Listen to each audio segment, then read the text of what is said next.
এদিকে হিথ্রো বিমানবন্দর বন্ধ থাকায় লন্ডনগামী সিলেটের যাত্রীদের মধ্যে অনিশ্চয়তা দেখা দিয়েছে। বিস্তারিত জানিয়েছেন সিলেট প্রতিনিধি কামরুল ইসলাম মাহি।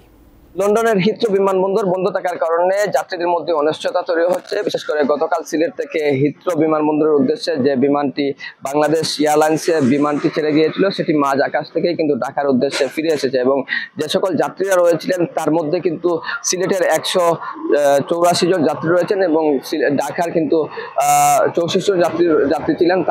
তারা কিন্তু এই মুহূর্তে ঢাকার একটি হোটেলেই অবস্থান করছেন। এমনটি কিন্তু আমাদেরকে উসমানী আন্তর্জাতিক বিমানবন্দরের পরিচালক জানিয়েছেন। আমরা এই মুহূর্তে আছি উসমানী আন্তর্জাতিক বিমানবন্দর এলাকায় আছি এবং আপনাদেরকে যদি একটু তথ্য জানিয়ে রাখি, গতকাল অগ্নিকাণ্ড এবং বিদ্যুৎ বিভ্রান্তের কারণেই কিন্তু লন্ডনের অন্যতম ব্যস্ততম একটি বিমানবন্দর হিথ্রো বিমানবন্দর বন্ধ করে দেওয়া হয়েছে। তার কারণেই কিন্তু গতকাল শুক্রবার 8:42 ঢাকার হযরত শাহজালাল আন্তর্জাতিক বিমানবন্দর থেকে যে ফ্লাইটটি যাওয়ার কথা ছিল সিলেট থেকে এসে কিন্তু সিলেটের যাত্রী নিয়েই কিন্তু সিলেট থেকে সরাসরি হিথ্রো বিমানবন্দরের উদ্দেশ্যে রওনা দিয়েছিল, কিন্তু গতকাল দুপুর 2টার দিকেই কিন্তু সেটি আবার ঢাকার উদ্দেশ্যে ফিরে আসে।